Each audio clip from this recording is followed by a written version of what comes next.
everyone, and welcome to Geek Speak, the podcast. I'm your host, Sydney, and today I have Christian with me once again. Welcome, Christian. Thank you, Sydney. Today we're going to be talking about Amazon. So, Christian, why Amazon? Yeah, so Amazon is obviously the biggest platform to sell anything. If you're out here trying to sell literally anything from knickknacks to kitchen stuff to sneakers to anything. I think people sell cars on there. I'm not sure.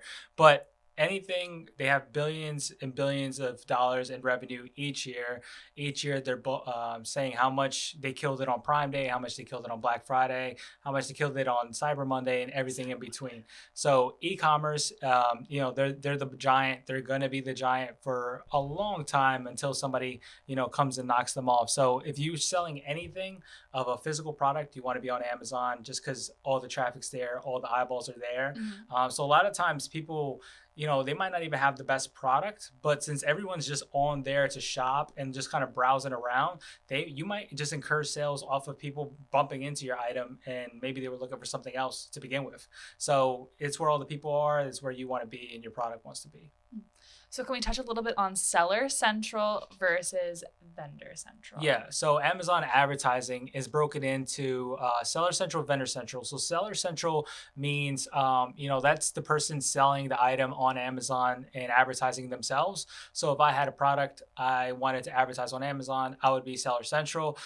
That's me controlling the campaigns and monitoring the spend through that. Vendor Central is after you've had a successful career as a seller on Seller Central, Amazon sometimes gives you an invitation to Vendor Central. So Vendor Central is for vendors. So it kind of takes away some of the work. How that works is Amazon buys your product in a specific quantity at a specific price, and then they sell it on their own on Amazon. So, you don't have to necessarily worry about, selling it. It's already been purchased, but there is some caveats to that. Like if Amazon, for whatever reason, can't sell the product, they will send it back. So it's like some department stores have that sort of thing as like return to vendor or something like that. Yeah. And so they deal with that as well on the Amazon side. But Amazon technically doesn't give you an invitation to Vendor Central unless they're sure that they're going to be able to sell your product. And so like if you've already been killing it, selling a lot of maybe thousands of items or whatever have you, or the specific thousands of units of the specific product, they'll be like, hey, we like your product. We see what you're doing. We can take some of this off your hands for you. And then, they'll become the seller of it. So that's where the difference is. Vendor Central, Amazon selling the product, they buy it from you. And Seller Central, you're selling the product directly to the consumer, and you're running your own advertising campaigns or whatever. Vendor Central, you're also running advertising campaigns, but you're not the seller. It's directly from Amazon. They purchase the product. They own the product. You're just helping them sell it, if anything. All right. So what is winning the buy box? So winning the buy box, so you can't advertise on Amazon unless you win the buy box. So if you ever purchase anything on Amazon, when you go to add it to cart, sometimes it will say who the seller is, right? So sometimes it'll say, seller Christian Lopez, but fulfillment by Amazon or whatever. So that means you're buying it from Christian Lopez, but the shipping part of it is being handled by Amazon. But the fact that I'm the seller, the top seller on that product, means I won the buy box. So if it's a product that say is not unique to me, say I'm selling Calvin Klein underwear, and a lot of people are selling that on Amazon, and so there's like a bit of a war to be that top spot, that top add to cart spot, because there's other people under there, and so there's a lot of things that come into that price, based on your reviews that you've been getting recently, whether or not you've gotten the top spot to click add to cart, because that's where you want to be. And you can't run advertising if you don't have that top spot, because the fifth player on that add to cart button, he's probably never going to get a sale until these guys get knocked off.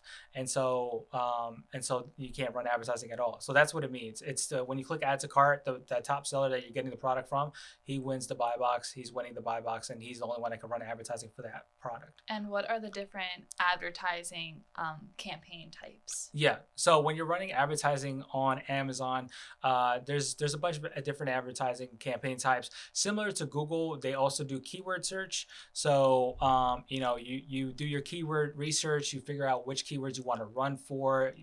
Like I said, if you're selling Calvin Klein underwear, you want to make sure you're running for, high quality underwear, premium underwear, keywords that are meant for your product, keywords that are go to your product and help your customer find you more accurately and quickly. So those are the type of keywords that you want to run for, and that's like a keyword search product. That's kind of just like a sponsored products, just a normal keyword kind of campaign, and it's the same thing as Google. It has its match types, it has broad, phrase, and exact, and so that just means how they search for the product, right? There's also auto campaigns. So auto campaigns are good when you're first starting out on Amazon, because say, hey, I want to run advertising on Amazon, but I don't really know how to do keyword research. I don't really know all that stuff. Is there any shortcut? Is there anything else I can do? Well, you can do an automatic campaign, which basically lets Amazon scrape your listing and match it with searches. So you don't actually have to input any keywords. Mm-hmm. If somebody searched for premium underwear and it happens to be in your listing, and you have, there's other factors that have come into play as well, but it'll match that search with your listing and then show your item for that person. And that's just an auto campaign. There's really not much that you can do there. There is some metrics you can tweak as far as how much you want to bid, and if there's any kind of, sometimes you could bid a little bit more if you want to show to the top of the page or show to substitutes or complements of the product. So that just basically means if people are searching for other generic underwear, they can be shown your product because it's a substitute or a complement. If someone's searching for tank tops or whatever have you, your product could be shown as well. So there is some things you can do, and auto campaigns are good in the beginning because they'll collect information and collect all the keywords that you showed up for, and then you can review the reports afterwards and then put those into a manual campaign. So it kind of does the keyword research for you. Awesome. Yeah. So what's the deal with like coupons and promotions? Yeah. So on Amazon, they allow you to run promotions, deals, coupons.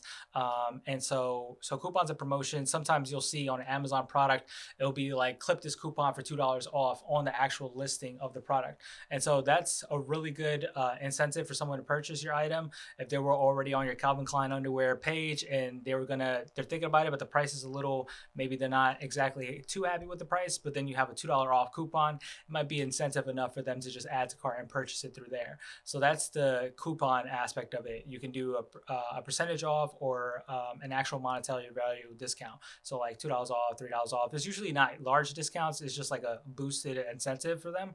And as far as a promotion is a bit of a different kind of incentive.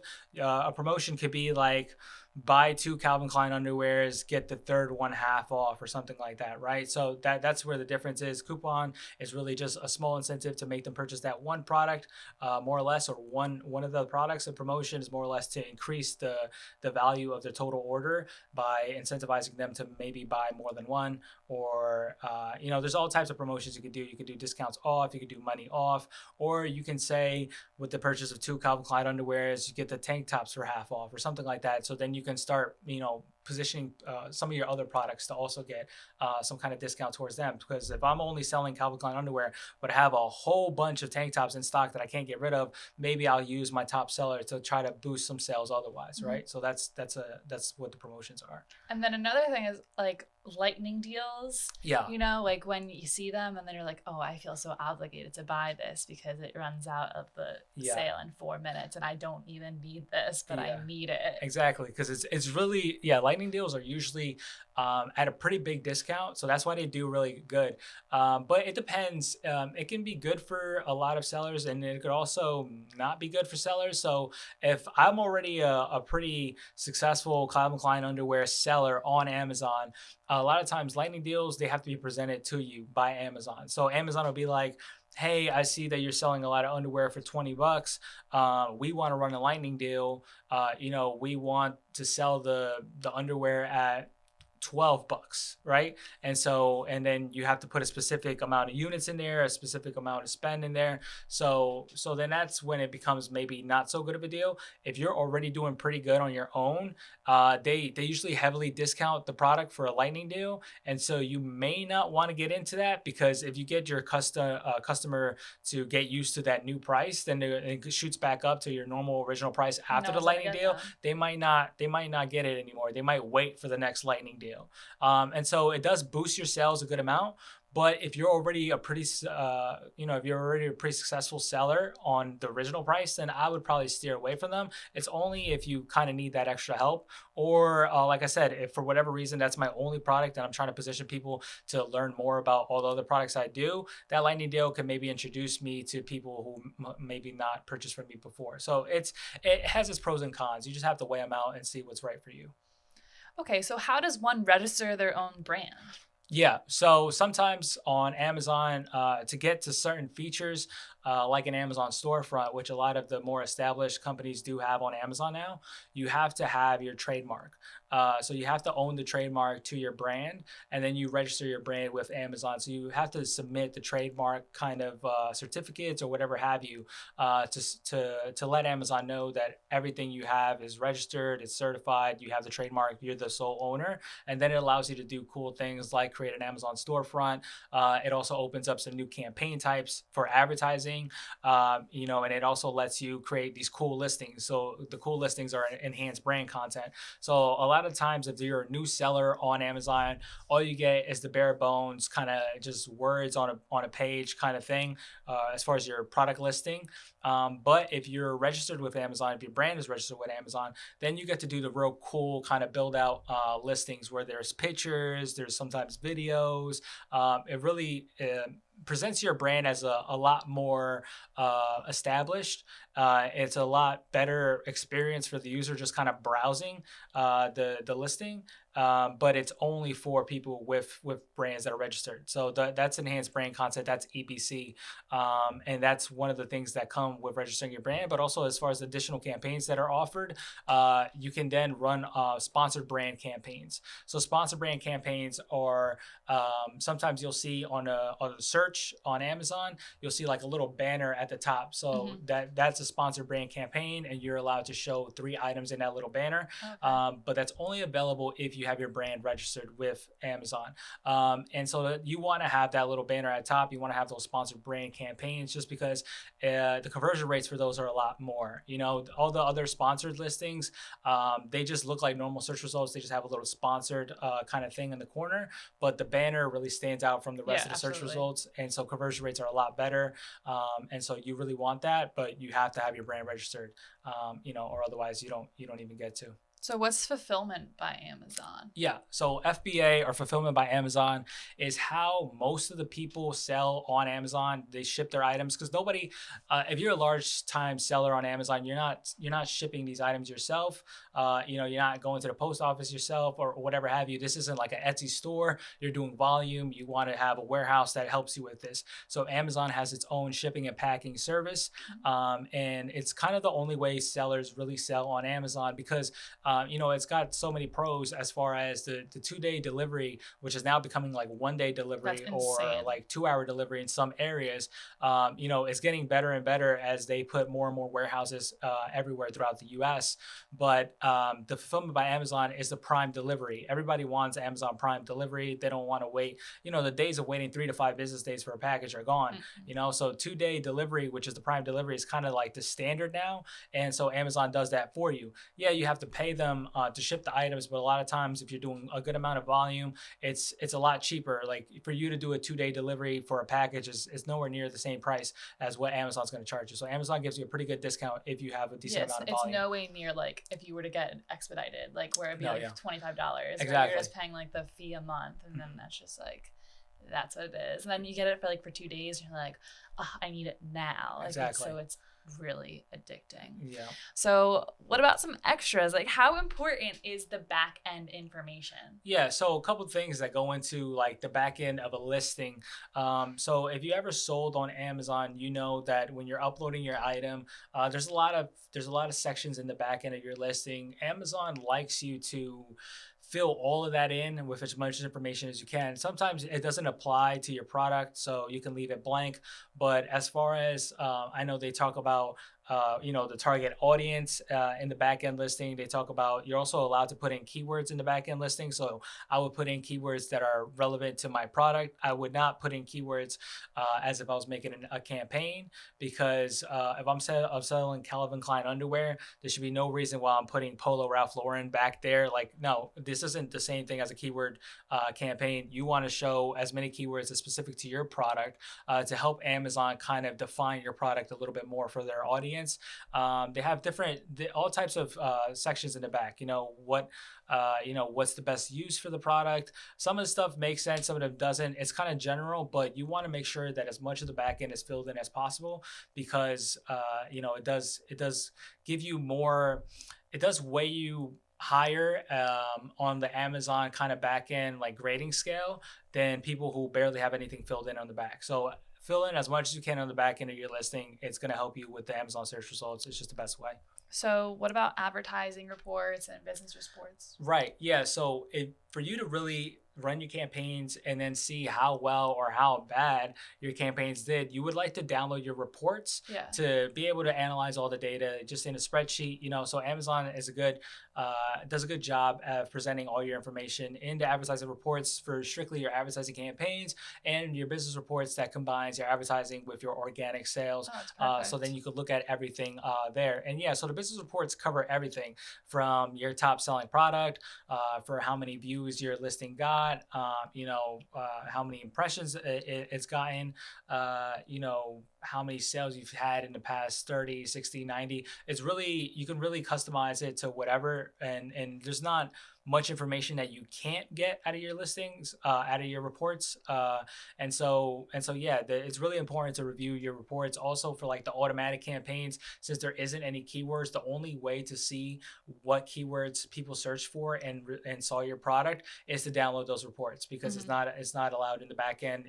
Technically you don't have any keywords back there, so you have to download the reports to see what your auto campaign scooped up. But it's super important to analyze the data. Yeah. All right. Well, I actually have a funny Amazon story that ties into our last topic. Okay. So I got a prom dress off of Amazon. Okay. And it came from China. And it was $36. And I'm not even exaggerating that. I think that it was better than like most of the girls that I went to prom with, and they spent like $500 on the dress. And I literally paid $36. I looked like a mini Cinderella. It was great. But nice. This ties into selling and advertising in other countries. Yeah, exactly. Yeah. So Amazon's great, and the fact that it's global and you can sell in other countries. You can buy from other countries too, but there's like some, there's some kind of blocks there. But you can definitely sell in other countries if you have a product that is allowed in that country. So sometimes it depends if you're selling like some kind of product that has maybe health benefits that might be borderline pharmaceutical kind of stuff. Some countries don't allow certain products, certain ingredients in. But if you're just selling normal things like let's say like kitchenware, you could sell that on any country on Amazon's kind of global marketplace. So you can register your brand with Amazon and sell in other countries. You can also advertise in those other countries. Just keep in mind that the advertisings are going to be native, so you're not going to be able to put English keywords in a Mexico campaign, in a French campaign. You're not going to show up for anything like that. So you have to do your research and come up with French keywords, Spanish keywords, Italian keywords. Depending on the country that you're in, you have to make sure that the advertising is in a native tongue, because otherwise then you're just going to look silly, and you're probably not going to show up for anything because people aren't searching in English in Italy, and if they are, it's very low volume, and so most of the keywords you would want to have in those other languages for the native country, but it's definitely possible. We work with a bunch of clients here that have sold in other countries, and so typically it does tend to be lower volume in those other countries, because the United States, Amazon, the marketplace is just so much bigger. But that's just for right now. It might grow to be a lot bigger in the future in other countries. So, but it's definitely a possibility, depending on what you sell. Wow. I did not know that Amazon was like, I mean, it's not super complicated, but I didn't know that this much stuff goes into it. Yeah.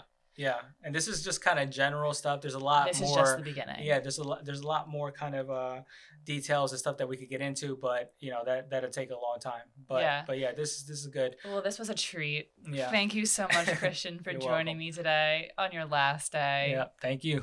Tear just streamed down my face. All right, everyone. Thank you for viewing or listening or whatever you were doing to tune in. This is Geek Speak signing off.